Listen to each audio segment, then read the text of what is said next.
Hi guys, இன்னைக்கு நம்ம எந்த படத்தோட ரிவ்யூ பற்றி பார்க்க போகிறோம்னா, புதுசாக தமிழ் டப்பிங்கில் வந்திருக்க சம்பவம் அத்தியாயம் ஒன்றுங்கிற ஒரு மிஸ்ட்ரி த்ரில்லர் படத்தோட ரிவ்யூ பற்றி தான் பார்க்க போகிறோம்.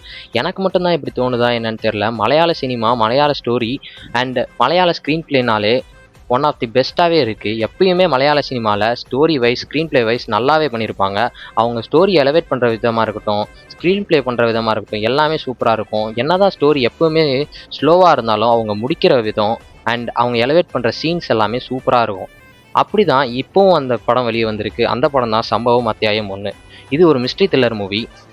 என்னதான் ஃபஸ்ட்டு ஒரு 50 நிமிஷம் கதையை பில்ட் பண்ணுறதுக்காக ஸ்லோவாக கொண்டு போயிருந்தாலும், அந்த 50 நிமிஷத்துக்கு அப்புறம் ஒரே கூஸ்பம்ப் சீன்ஸாக இருந்துச்சு எல்லாமே. அந்த 50 நிமிஷத்துக்கு அப்புறம் கதை விறுவிறுன்னு போயிருச்சு. எப்படி போச்சுன்னே தெரில. அவங்க முடித்த விதமும் சூப்பராகவே இருந்தது. கதைக்கு செகண்ட் பார்ட் லீடு கொடுத்து முடிச்சிருந்தாங்க. இந்த படத்தில் 50 மினிட்ஸ்க்கு அப்புறம் தாங்க இந்த படமே. ஃபஸ்ட்டு 50 மினிட்ஸ் மட்டும் பொறுத்து பார்த்துட்டிங்கன்னா அடுத்து இருக்க எல்லா நேரமுமே மரணமான சீன்ஸ் தாங்க இருக்குது. இந்த படம் ஸ்டோரி வைஸ் ஒரு யூனிக்கான ஸ்டோரி எடுத்து செஞ்சுருக்காங்க. ஸ்க்ரீன் பிளே வைஸ் அந்த 50 நிமிஷமும் இன்னும் கொஞ்சம் கிறிஸ்பாக கொடுத்துருந்தா இன்னுமே இந்த படம் நல்லா வந்திருக்கும். பாசிட்டிவ்ஸ் இந்த படத்தோட என்னென்னா, இந்த படத்தில் ஆக்டிங் வைஸாக இருக்கட்டும், ஸ்க்ரீன் பிளே வைஸாக இருக்கட்டும் நல்லாவே இருந்துச்சு. அண்ட் யூனிக்கான ஸ்டோரிங்கிறதுனால பார்க்க தூண்டுச்சு. அண்ட் நெகட்டிவ்னு சொல்ல போனால் அந்த ஃபஸ்ட்டு 50 நிமிஷம் மட்டும்தாங்க. அண்ட் ஃப்ளாஷ்பேக்குன்னு ஒரு சீன் வரும்.